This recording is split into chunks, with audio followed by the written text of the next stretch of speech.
Hi friends, இன்றைக்கி நம்ம Nisha cooking சேனலில் சில்லி சிக்கன் செய்யலாம்.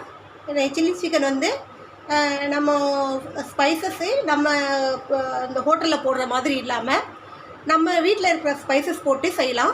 ஸோ இந்த சில்லி சிக்கன் செய்கிறதுக்கு நான் வந்து ஒரு 3/4 கிலோ அளவுக்கு சிக்கன் எடுத்திருக்கேன். பாய்லர் சிக்கன் தான். இது வந்து பாய்லர் சிக்கனில் செய்தால் தான் நல்லாயிருக்கும். நம்ம வந்து நாட்டுக்கோழியில் செஞ்சால் அந்தளவுக்கு டேஸ்ட் வராது. இது அதில் செஞ்சால் தான் நல்லாயிருக்கும். அதாவது பாய்லர் சிக்கன் தான் எடுத்திருக்கேன். ஸோ இது வந்து க்ளீன் பண்ணி நம்ம எடுத்துகிட்டு வந்துடலாம். நம்ம சில்லி சிக்கன் செய்கிறதுக்கு ஃபஸ்ட்டு இதில் மேக்னேஷன் எல்லாம் போட்டுக்கலாம். ஸோ ஃபஸ்ட்டு இஞ்சி பூண்டு ஜிஞ்சர் கார்லிக் பேஸ்ட்டு ஒரு 2 ஸ்பூன் அளவு போட்டுக்குங்க. ஏன்னா இதுக்கு வந்து கொஞ்சம் ஜிஞ்சர் கார்லிக் பேஸ்ட் கொஞ்சம் நிறைய இருந்தால் தான் நல்லாயிருக்கும். ஸோ அதோட 1 ஸ்பூன் அளவுக்கு சில்லி சாஸு இது இருந்தால் போடுங்க, அப்படி இல்லைனாலும் பரவாயில்ல. ஸோ நான் இருந்ததால் நான் யூஸ் பண்ணிக்கிறேன். Chilli sauce, green chilli sauce 1 spoon, red chilli sauce 1 spoon அளவுக்கு. இதுவும் இருந்தால் யூஸ் பண்ணிக்கிங்க, இல்லாட்டி பரவாயில்ல. அதோட கொஞ்சமாக வினிகர் எல்லா வீட்லேயும் இருக்கும். சாப்பாட்டு வினிகர், இனிப்பு வினிகர்னு கேட்டால் தருவாங்க. அது வந்து 1 ஸ்பூன் அளவுக்கு போட்டுக்கலாம். ஸோ இதுக்கு தேவையான அளவுக்கு சால்ட்டு போட்டுக்கலாம்.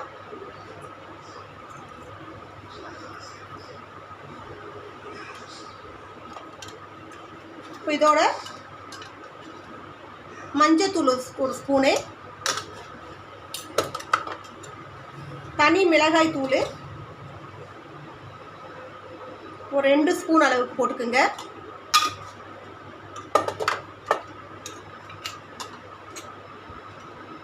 தனியாத்தூள் 1 ஸ்பூன் அளவு போட்டுக்கோங்க.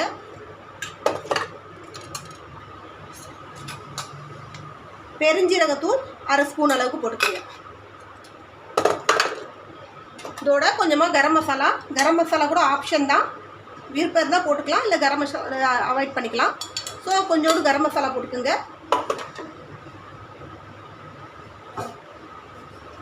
இப்போ இதில் தயிர் வந்து நம்ம ஒரு 2 ஸ்பூன் அளவுக்கு தயிர் ஊற்றிக்கலாம்.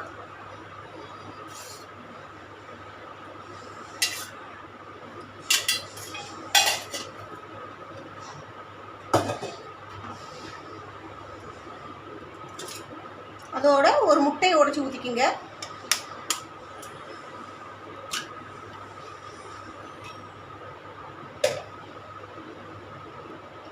மேக்னேட் பண்ணிக்கிங்க.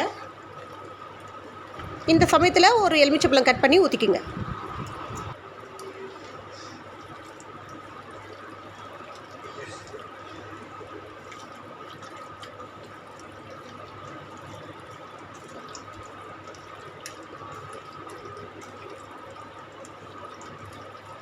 இதை நல்லா மேக்னேட் பண்ணிட்டு ஒரு 1/2 மணி நேரம் இதை அப்படியே ஊற விட்டுறணும்.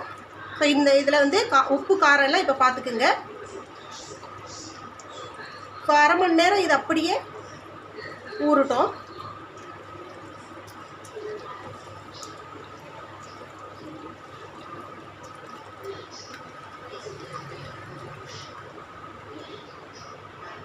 உப்பு பத்தலைன்னா கொஞ்சோண்டு உப்பு போட்டுக்கலாம்.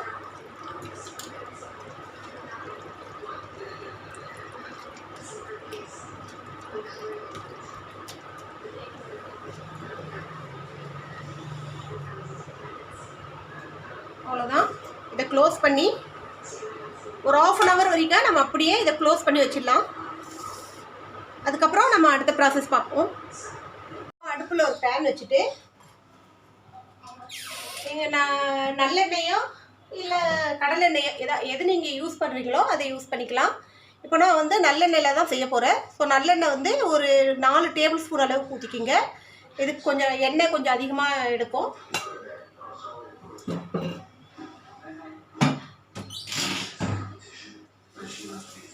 எண்ணெய் நல்லா சூடு வரட்டும். எண்ணெய் நல்லா சூடு வந்ததும் மேக்னேட் பண்ணி வச்சுருக்கேன் இந்த சிக்கனை எடுத்து இதில் போட்டுடலாம்.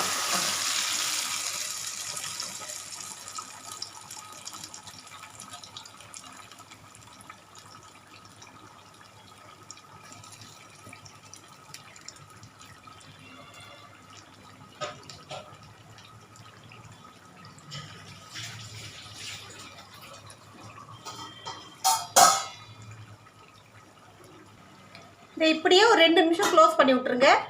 2 நிமிஷம் கழித்து நம்ம அதை வந்து பெரட்டி விடலாம். மறுபடியும் க்ளோஸ் பண்ணி விட்ருங்க. இந்த சிம்லையே அந்த சிக்கன் வந்து தண்ணி சொட்டு கூட தண்ணி ஊற்றக்கூடாது. அந்த அடுப்பு சிம்மில் வச்சே இந்த சிக்கனை ஃபுல்லாக நம்ம வந்து வேக வச்சு எடுத்துக்கணும். இது இடையில கொஞ்சம் கொஞ்சமாக நம்ம பெரட்டி விட்டுட்டே இருக்கணும்.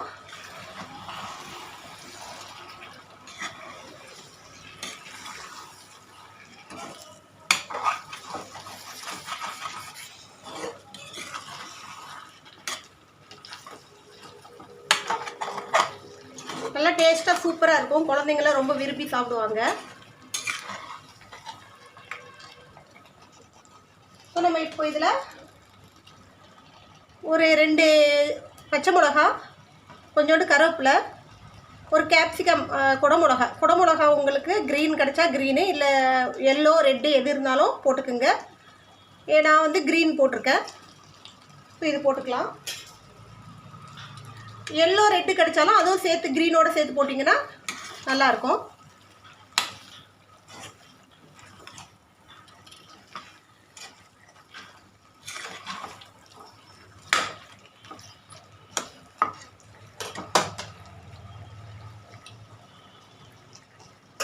இதை மறுபடியும் க்ளோஸ் பண்ணி அப்படியே சிம்லேயே விட்டுடலாம். இன்னொரு ஒரு 5லேருந்து ஒரு 6 நிமிஷம் வரைக்கும் அப்படியே சிம்லேயே இருக்கட்டும்.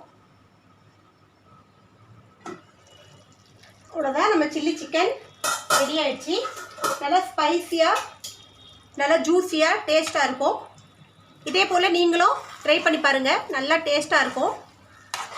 குழந்தைங்களும் ரொம்ப விரும்பி சாப்பிடுவாங்க.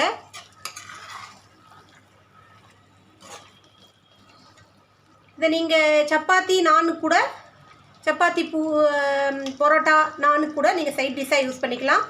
சாதத்துக்கு கூட நீங்கள் சைட் டிஷ்ஷாக இதை எடுத்துக்கலாம். நல்லா டேஸ்ட்டாகவும் நல்லா ஸ்பைஸியாகவும் இருக்கும். ஸோ நம்ம சில்லி சிக்கன் எப்படி இருந்து சொல்லிட்டு கமெண்ட் பண்ணுங்கள். எங்கள் சேனலை ரெகுலராக பாருங்கள். இன்னொரு ரெசிபியோடு உங்களை சந்திக்கும் வரை உங்களோட விடைபெறுவது உங்கள் நிஷா. பாய்.